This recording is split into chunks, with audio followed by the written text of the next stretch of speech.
คณะเฉพาะกิจเมืองสามัคคีไซกักตัวผู้ที่ลักลอบขุดค้นแห่ค่ำและนำใส่เครื่องมือหาปลาที่ผิดกฎหมายพร้อมทั้งยึดของกลางได้หลายรายการ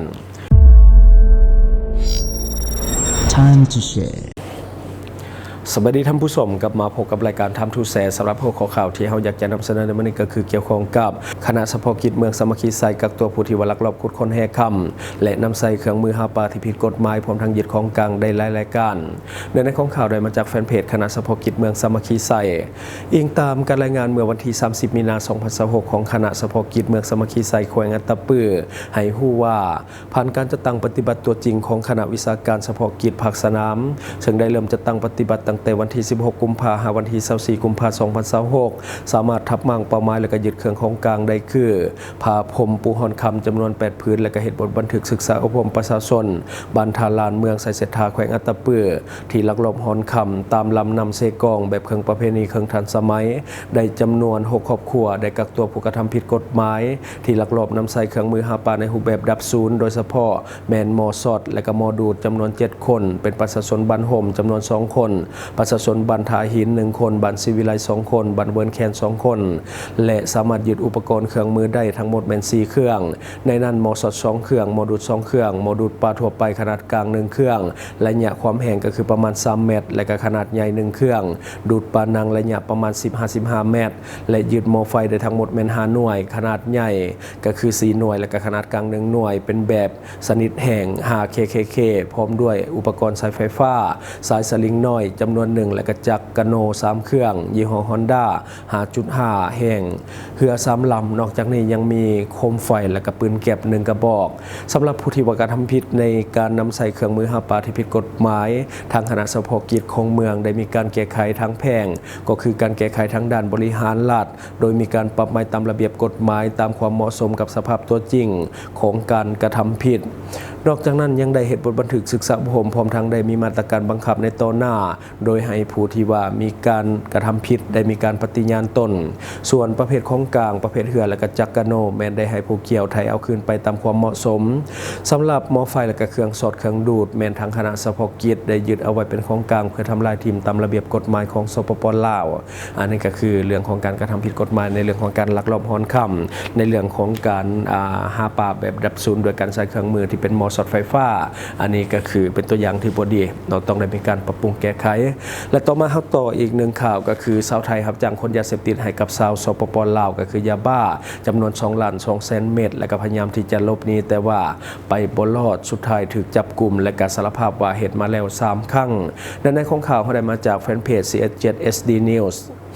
วันที่30มีนาคม2026ผู้สื่อข่าวรายงานว่าตำรวจชุดปฏิบัติการข่าวกองบังคับการตำรวจตระเวนชายแดนภาค2ได้ขับไล่ติดตามรถต้องสงสัยลำเลียงยาเสพติดจากพื้นที่จังหวัดบึงกาฬจนฮอดพื้นที่อำเภอนามนจังหวัดกาฬสินธุ์โดยใช้เวลาขับรถติดตามประมาณ2ชั่วโมงระยะทาง130กิโลเมตรโดยตลอดระยะเส้นทางที่หลบหนีได้มีการขับกีดขวางการปฏิบัติงานของเจ้าหน้าที่ตำรวจโดยตลอดทั้งขับปาดซ้ายปาดขวาขับปาดหน้าทั้งขวางทางและก็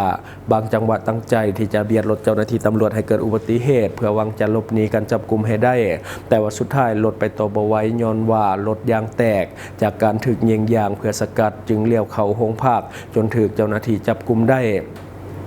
จากการกดคนภายในรถพบยาบ้าประมาณ2,200,000 เม็ดสารภาพรับจ้างคนยาเสพติดที่เป็นนายจ้างคนสปป.ลาวในราคา 225,000 บาทและยอมรับว่าได้เหตุในลักษณะดังกล่าวมาแล้ว3ครั้งล่าสุดเจ้าหน้าที่สุดจับกุมพร้อมกับหน่วยงานที่เกี่ยวข้องได้มีการร่วมแถลงการเรื่องของการแถลงข่าวการขยายผลการกวดล้างขบวนการค้ายาเสพติดโดยมีการจับกุมเท่าทรัพย์ทวีคุณอายุ52ปีเป็นชาวจังหวัดกาฬสินธุ์มีการลักลอบขนยาบ้า 2,200,000 เม็ดสืบเนื่องจากเมื่อวันที่24ตุลาคม2025สุดปฏิบัติการข่าวภาค2ได้เหตุการณ์จับกุมผู้ต้องหา4คนพร้อมกับของกลางเป็นยาไอซ์200 กิโลกรัมบริเวณทางหลวงหมายเลขที่23ถนนแจ้งสนิท3แยกไฟแดงบ้านหินตั้งตำบลหินตั้งอำเภอบ้านไผ่จังหวัดขอนแก่นจนฮอดวันที่27มีนาคม2026ได้สืบรู้ว่ากลุ่มขบวนการดังกล่าวจะไปหับยาเสพติดจากพื้นที่จังหวัดบึงกาฬไปส่งให้กับลูกค้าในเขตพื้นที่ตอนในเจ้าหน้าที่จึงได้นำกำลังลงพื้น พื้นที่เฝ้าจุดสังเกตการณ์โดยได้วางกำลังกระจายตามเส้นทางอำเภอศรีวิไลจังหวัดบึงกาฬมุ่งหน้าอำเภอพังโคนจังหวัดสกลนครจากนั้นในเวลา 23:20 น.พบรถยนต์ต้องสงสัยที่ถนนหมายเลขที่ 2218 อำเภอวาริสภูมิจังหวัดสกลนครจึงได้แสดงตัวเพื่อทำการกวดสอบแต่ว่ารถยนต์คันดังกล่าวได้พยายามที่จะหลบหนีและก็ได้มีพฤติกรรมขับรถพยายามพุ่งชนเจ้าหน้าที่ตำรวจโดยสุดปฏิบัติการจับกลุ่มได้ใช้อาวุธปืนยิงสกัดรถยนต์คันดังกล่าวไปที่อย่างเท่าที่จำเป็นและได้ติดตามไปอย่างกระชั้นชิดต่อมาในเวลา 1 โมงกลางคืนในวันที่ 18 มีนาคม 2026 รถคันดังกล่าวได้ไปหยุดบริเวณหน้าสพ.นามนตำบลนามนอำเภอนามนจังหวัดกาฬสินธุ์จึงได้ควบคุมตัวสายคนขับคือท้าวทรัพย์ทวีคุณกวดค้นรถพบยาบ้า 2,200,000 เม็ดโดยจากการสอบสวนผู้ต้องหาให้การรับสารภาพว่าเดิมทีตนเองมีฟาร์มงัวและก็ฟาร์มควายรวมทั้งฟาร์มไก่เตี้ยแต่ช่วงหลังจึงได้ขายงัวและก็ขายควายออกไปเหลือเพียงแต่ไก่เตี้ยซึ่งตนเองมีพฤติกรรมยุ่งกับยาเสพติดอยู่แล้วเห็นให้ฮู้จักกับกลุ่มผู้ค้าชาวสปป.ลาวจนฮอดได้รับการติดต่อให้ส่งยาเสพติดจากท้าวสุบรรณชาวสปป.ลาวให้มาลำเลียงยาเสพติดจากพื้นที่ตำบลท่าไข่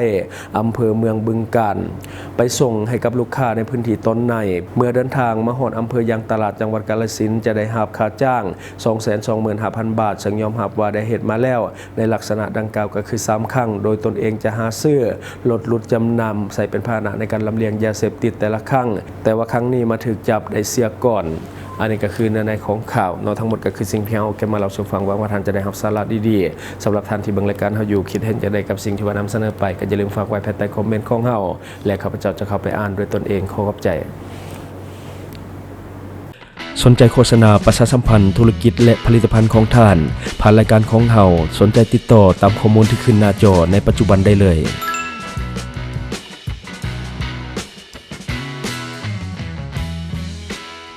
อยู่เมืองลาวใช้แต่เงินกีบลาวและส่งเสริมผลิตภัณฑ์ภายในเพื่อลดพรการนำเข้าสินค้าและแก้ปัญหาเงินตา Subscribe for more video.